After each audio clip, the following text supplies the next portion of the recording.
Can't figure out whether to go to Japan or Korea? Well, this video is going to help you out with that decision.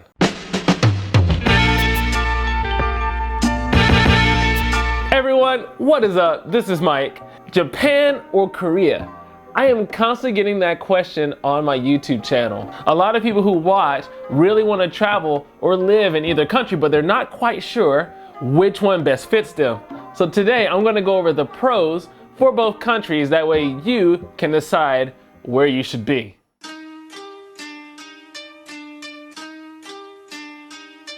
Japanese culture is very distinctive. Kimonos, martial arts, and gorgeous castles. Japan didn't really become popular just because of anime and manga, but because it has a really unique and beautiful culture.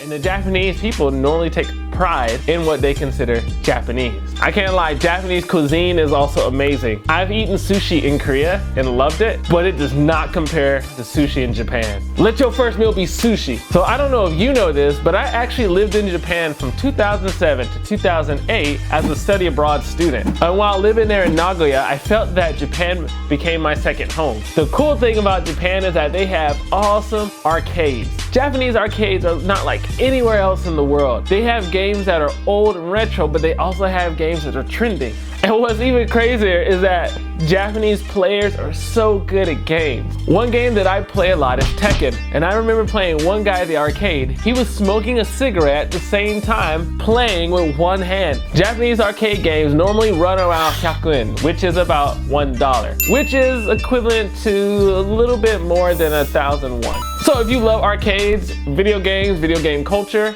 Japan might be the place that you want to go to. The one thing that blew my mind about Japan is this cleanliness. Guys, I cannot explain to you how clean Japan actually is. I mean, you will walk down the street and you will not see one piece of trash on the road. That is so weird, but it is so amazing. Now, I do think a big part of this is Japan's recycling system, that everybody knows how to recycle and that everything has a place to go. But what's also crazy is that Japan, there are no public trash cans. Oh my God! If you walk down the street, you won't see a trash can in most places. Since they know their role and since they have that pride, they dispose of their trash appropriately.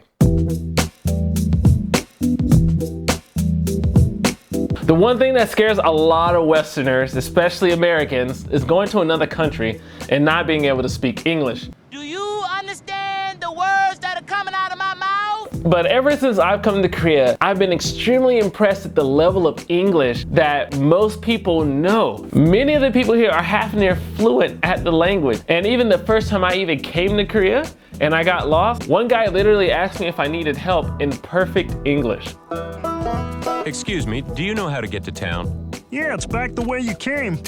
Because of that, it makes it easy to have a life here without speaking Korean. There are many street signs and menus all written in English that make it really easy to live life as a foreigner here in South Korea. So if you want to live here without ever speaking Korean, luckily for you, South Korea has a lot of English things in English. I love Korean food, I love it, but I do not know one foreigner that lives here that can eat consistent Korean food all the time, every day. Luckily for me as an American, there's actually a lot of different places I can eat here that are American. For example, if I want a Blizzard, there's Dairy Queen. If I want a sub, there's Subway.